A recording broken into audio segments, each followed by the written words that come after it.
Olá, bem-vindo ao Capital Sensei. Hoje, vamos mergulhar fundo em um livro com um título que faz você balançar a cabeça e dizer exatamente. Chama-se Por que não me ensinaram isso na escola? De Gary Siegel.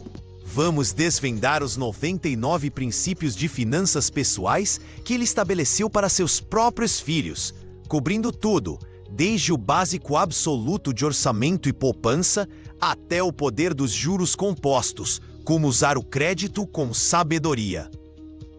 Entender o mercado de ações e, por fim, construir uma riqueza real e duradoura. Sempre que possível, fazemos o nosso melhor para responder as perguntas na seção de comentários. As jornadas financeiras são pessoais e muitas vezes vêm com perguntas muito específicas. Portanto, sinta-se à vontade para compartilhar suas ideias, suas próprias lições financeiras ou quaisquer perguntas que possa ter. Sua história pode ser exatamente o que outra pessoa precisa ler para ter seu próprio momento de clareza. Então, vamos falar sobre este livro. Gary Siegel não era um autor profissional quando escreveu.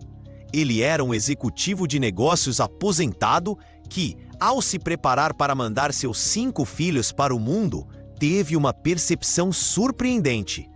Ele os havia ensinado muito, mas ele e suas escolas haviam pulado completamente um dos assuntos mais críticos para uma vida bem-sucedida: finanças pessoais.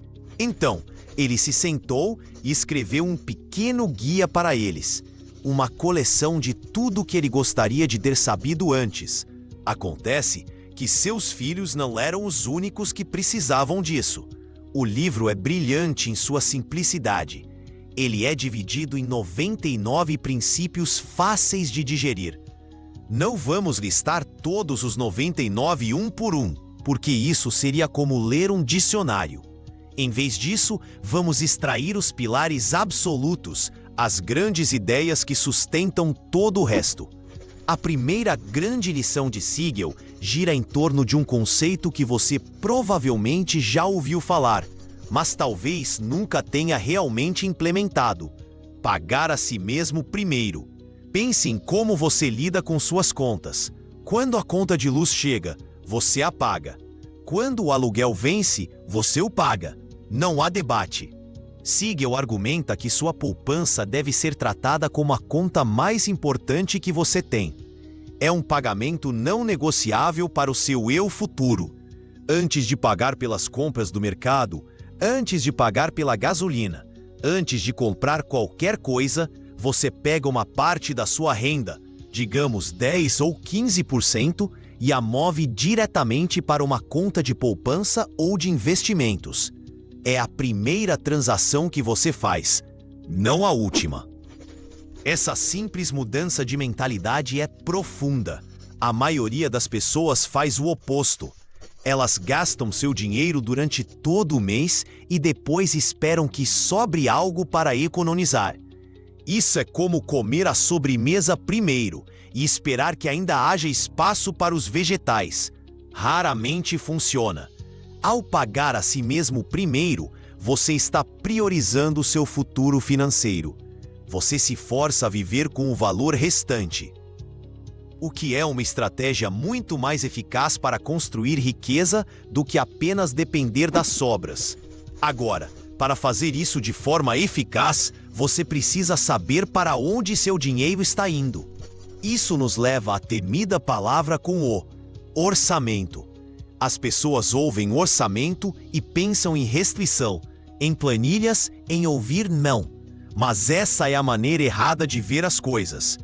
Um orçamento não é uma prisão financeira, é um plano financeiro. É você dizendo ao seu dinheiro para onde ir, em vez de se perguntar para onde ele foi. Pense assim: se você estivesse construindo uma casa, não apareceria simplesmente com uma pilha de madeira e começaria a pregar tábuas aleatoriamente. Você teria uma planta. Um orçamento é a planta da sua vida financeira. Não precisa ser complicado. Você pode usar um aplicativo, uma planilha ou até mesmo um simples caderno. Liste sua renda. Liste suas despesas fixas: aluguel, contas de consumo, parcelas do carro. Em seguida, liste suas despesas variáveis, supermercado, gasolina, entretenimento. O objetivo é fazer com que sua renda menos suas despesas seja maior que zero. Essa diferença positiva é o seu poder, é o seu combustível para poupar, investir e quitar dívidas. Uma das partes mais reveladoras de fazer um orçamento é confrontar seus hábitos de consumo. Siegel fala sobre a diferença entre necessidades e desejos, que é o cerne absoluto do consumo consciente. Uma necessidade é algo que você precisa para sobreviver e ter bem-estar básico: comida, abrigo, água, transporte básico. Um desejo é todo o resto. A linha pode ficar tênue, e é aí que nos metemos em problemas. Por exemplo, você precisa de um telefone para se manter conectado para o trabalho e segurança. Isso é uma necessidade. Mas você precisa do modelo novinho em folha, de $1.500, que sai todo ano. Quando seu atual funciona perfeitamente bem, isso é um desejo. Você precisa de comida, mas você precisa comer fora no almoço todos os dias? Isso é um desejo. Reconhecer essa diferença não é sobre se privar de toda a alegria. É sobre fazer escolhas conscientes. É sobre decidir se aquele café especial diário de $5 realmente vale os $1.825 por ano que ele lhe custa. Dinheiro que, como veremos mais tarde, poderia valer dezenas de milhares de dólares no futuro. Isso nos leva naturalmente ao tema de crédito e dívida. Em nossa economia moderna, é quase impossível funcionar sem usar alguma forma de crédito. E isso não é necessariamente algo ruim. Siegel enquadra os cartões de crédito como ferramentas. Um martelo é uma ferramenta. Você pode usá-lo para construir uma bela casa. Ou, se for descuidado, pode acertar seu polegar. Um cartão de crédito é a mesma coisa. Pode ser uma forma conveniente de pagar por coisas e construir um bom histórico de crédito. Mas se usado de forma irresponsável, pode destruir seu futuro financeiro. O princípio fundamental é tratar seu cartão de crédito como um cartão de débito. Isso significa apenas gastar o que você pode pagar integralmente, todos os meses. No momento em que você deixa um saldo em aberto, você começou um incêndio. As taxas de juros do cartão de crédito costumam ser absurdamente altas, às vezes acima de 20% ou até 25%. Pagar esse tipo de juro é como tentar subir uma escada rolante que está descendo. Você está se esforçando muito apenas para ficar no mesmo lugar ou, pior, ir para trás. Sua recompensa por usar o crédito de forma responsável é um bom score de crédito. O que é isso exatamente? Pense nele como seu boletim financeiro. É um número, geralmente entre 300 e 850, que informa aos credores o quão confiável você é com dinheiro emprestado. Uma pontuação alta diz a eles que você paga suas contas em dia e não dá um passo maior que a perna. Uma pontuação baixa sinaliza risco, e essa pontuação tem um impacto enorme na sua vida. Ela determina a taxa de juros que você obterá em um financiamento de carro ou imobiliário. Uma pessoa com um score de 760 pode conseguir um financiamento imobiliário a 6%, enquanto alguém com um score de 640 pode receber uma oferta para o mesmo empréstimo a 7,5%. Essa diferença de 1,5% pode não parecer muito, mas em um financiamento de $300 mil por 30 anos, pode significar pagar mais de $100 mil em juros ao longo da vida do empréstimo. $100 mil. Tudo por causa de um número de 3 dígitos. Isso também afeta coisas que você não esperaria, como os prêmios do seguro de carro e até mesmo candidaturas de emprego em algumas áreas. Construir e proteger seu score de crédito não é uma missão secundária opcional, é uma parte principal do jogo. Agora, vamos chegar à parte que realmente me empolga como investidor. e a parte que verdadeiramente separa aqueles que constroem riqueza daqueles que não constroem. Esta é a mágica do investimento e dos juros compostos. Albert Einstein é frequentemente citado como tendo chamado juros compostos de a oitava maravilha do mundo, e por um bom motivo. É o equivalente financeiro de uma bola de neve rolando por uma colina muito, muito longa. Funciona assim. Quando você investe dinheiro, você obtém um retorno. Digamos que você invista $1.000 e ganha um retorno de 10% em um ano. Agora, você tem $1.100. Simples o suficiente, mas é aqui que a mágica acontece. No ano seguinte, você não ganha um retorno apenas sobre seus $1.000 originais. Você o ganha sobre os $1.100 completos.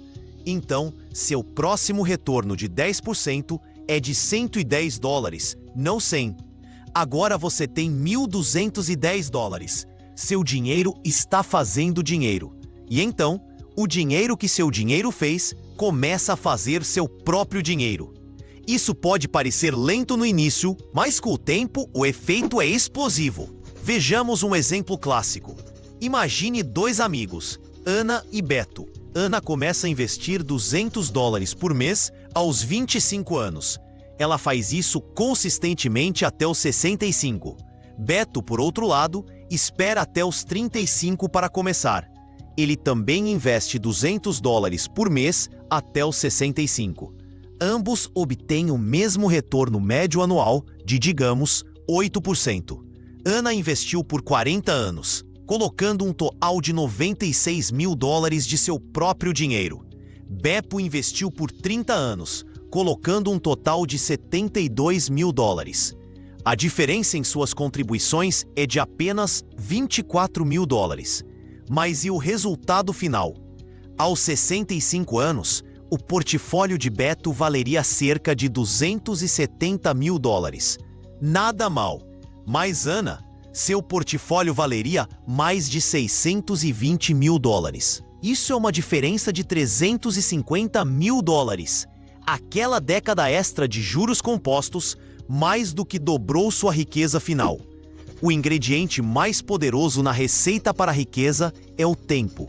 Quanto mais cedo você começar, mais poderosos serão seus resultados. Então, onde você coloca esse dinheiro para trabalhar? Para a maioria das pessoas, a resposta é o mercado de ações. E eu sei, o mercado de ações pode parecer intimidante. Muitas vezes é retratado como um cassino caótico onde operadores engomadinhos em ternos caros estão apostando fortunas. Mas não é isso que ele é para o investidor de longo prazo. Quando você compra uma ação, não está apenas comprando um símbolo de negociação em uma tela. Você está comprando uma pequena fração de participação em um negócio real e operacional. Se você compra uma ação da Apple, você literalmente possui um pedacinho da empresa que fabrica iPhones e MacBooks. Se você compra uma ação da Coca-Cola, você possui um pedacinho da empresa que vende bebidas em todo o mundo. À medida que essas empresas crescem, inovam e geram lucros, o valor da sua participação, sua ação, tende a aumentar. Você está se associando a algumas das empresas mais bem-sucedidas do mundo. Mas espere, você pode dizer, escolher ações individuais parece arriscado. E se eu escolher a errada? E você está certo, pode ser. É por isso que Siegel e praticamente todo consultor financeiro sensato defende a diversificação. E a maneira mais fácil de diversificar é através de coisas chamadas fundos mútuos ou fundos de índice negociados em bolsa, também conhecidos como ETFs. Pense em um fundo mútuo ou ETF como uma cesta. Em vez de ir à loja e tentar escolher a melhor maçã, você compra uma cesta de frutas pré-montada que contém maçãs, laranjas, bananas e uvas. Em termos financeiros, em vez de tentar escolher a única ação vencedora, você compra um fundo que detém centenas ou até milhares de ações diferentes. Por exemplo, um fundo de índice S&P 500 detém ações das 500 maiores empresas dos Estados Unidos. Isso é incrivelmente poderoso. Ao possuir este único fundo, você está instantaneamente diversificado. Se uma empresa na sexta tiver um ano ruim, isso não afunda todo o seu portfólio, porque você tem outras 499 que provavelmente estão indo muito bem. É a personificação financeira do ditado: não coloque todos os seus ovos na mesma cesta. Para a grande maioria das pessoas, comprar fundos de índice de baixo custo e amplo mercado é a maneira mais sensata, eficaz e testada pelo tempo de investir no mercado de ações. A chave para o sucesso com essa estratégia é adotar uma mentalidade de longo prazo. Investir não é um esquema de enriquecimento rápido. É um plano de enriquecimento lento. É como plantar um carvalho. Você não planta a semente e a desenterra todos os dias para verificar as raízes.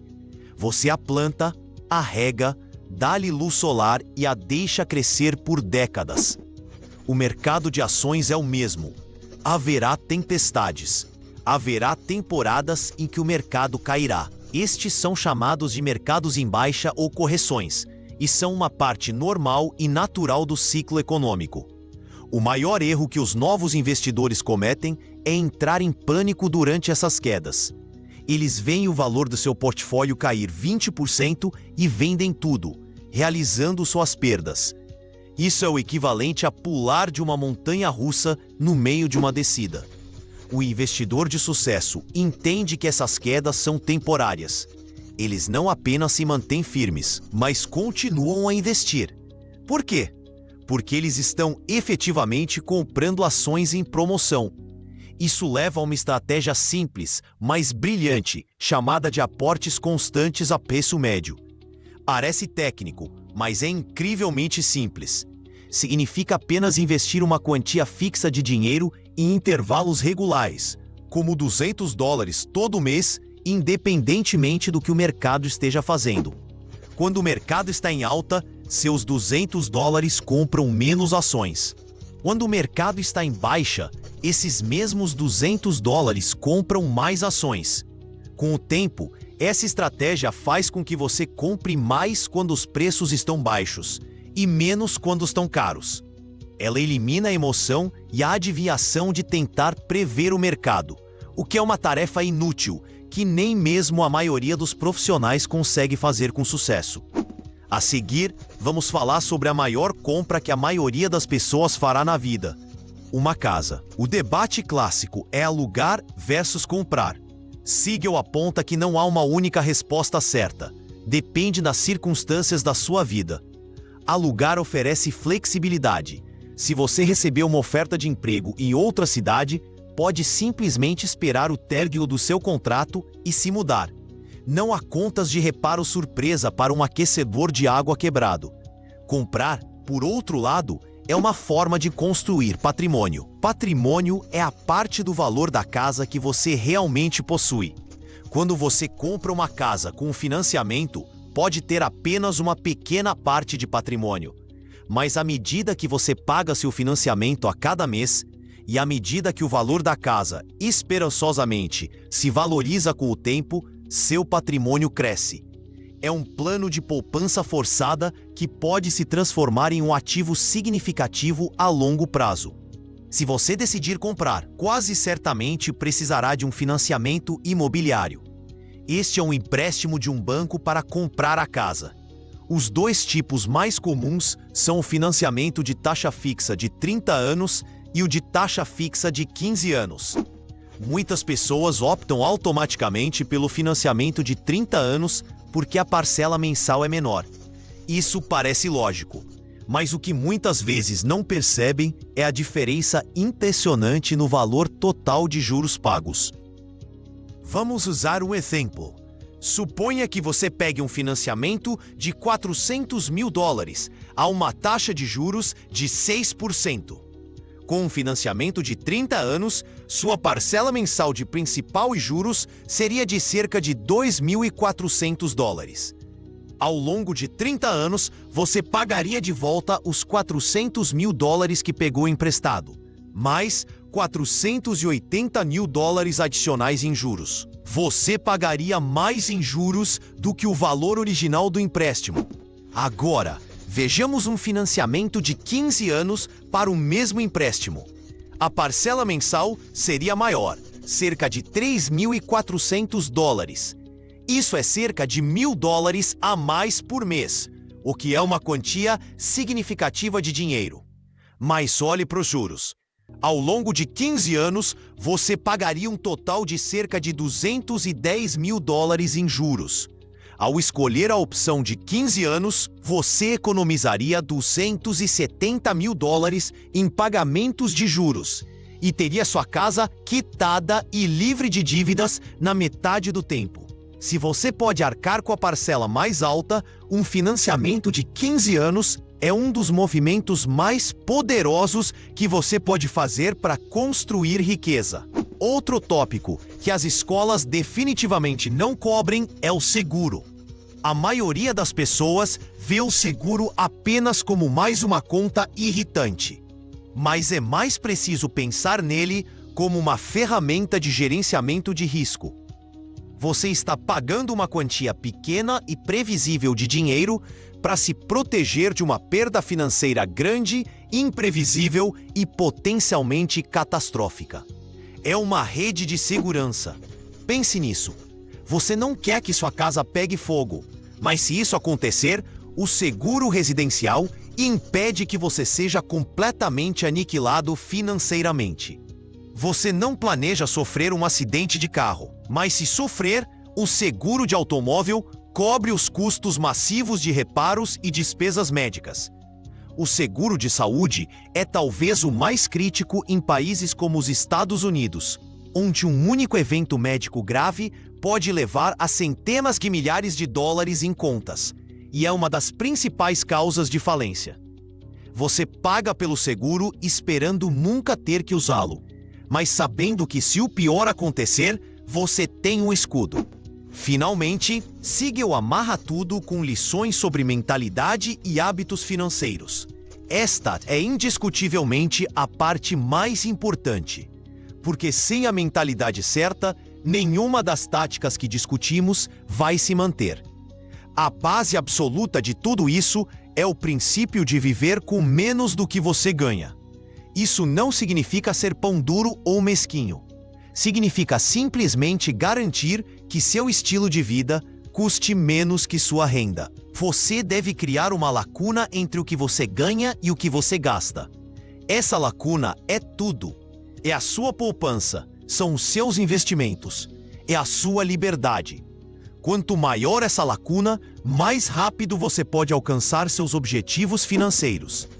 É por isso que você vê histórias de pessoas com salários modestos, como professores ou zeladores, que conseguem acumular fortunas de milhões de dólares. Não é porque ganharam na loteria, é porque, por décadas, elas consistentemente gastaram menos do que ganharam e investiram a diferença com sabedoria. Outro ponto crucial de mentalidade é sobre comunicação, especialmente com um parceiro de vida. O dinheiro é uma das maiores fontes de estresse e conflito nos relacionamentos. Se um parceiro é um poupador diligente e o outro é um gastador compulsivo, vocês estão em rota de colisão. É essencial estar em sintonia sobre seus objetivos e valores financeiros. Vocês precisam trabalhar como uma equipe, criando um orçamento juntos, definindo metas de poupança juntos e celebrando suas vitórias financeiras juntos. Uma visão financeira compartilhada pode fortalecer um relacionamento imensuravelmente. Siegel também enfatiza a importância do aprendizado contínuo. O mundo financeiro não é estático. As leis tributárias mudam, novos produtos de investimento são criados. A economia muda. Você não precisa se tornar um especialista de Wall Street, mas precisa se comprometer a ser um aprendiz ao longo da vida quando se trata do seu próprio dinheiro. Leia livros, ouça podcasts, acompanhe notícias financeiras de boa reputação. Ter um interesse ativo em suas finanças é um dos melhores investimentos que você pode fazer em si mesmo. Ninguém jamais se importará mais com o seu dinheiro do que você. E isso realmente chega ao cerne do porquê o título deste livro ressoa tão profundamente. Não se trata de derivativos complexos ou teorias macroeconômicas avançadas. São habilidades fundamentais para a vida. Saber como gerenciar um orçamento, entender o poder destrutivo da dívida com juros altos e apreciar o incrível motor de construção de riqueza dos juros compostos são tão essenciais para uma boa vida quanto saber ler ou escrever. Os princípios estabelecidos por Carey Siegel não são segredos de enriquecimento rápido. São verdades simples e testadas pelo tempo. Eles exigem disciplina, paciência e uma perspectiva de longo prazo. Eles exigem que você troque alguma gratificação instantânea hoje por uma recompensa muito maior no futuro. Trata-se de construir uma base sólida, tijolo por tijolo, para que você possa construir uma vida de segurança e liberdade financeira. Uma vida onde você controla seu dinheiro em vez de seu dinheiro controlar você.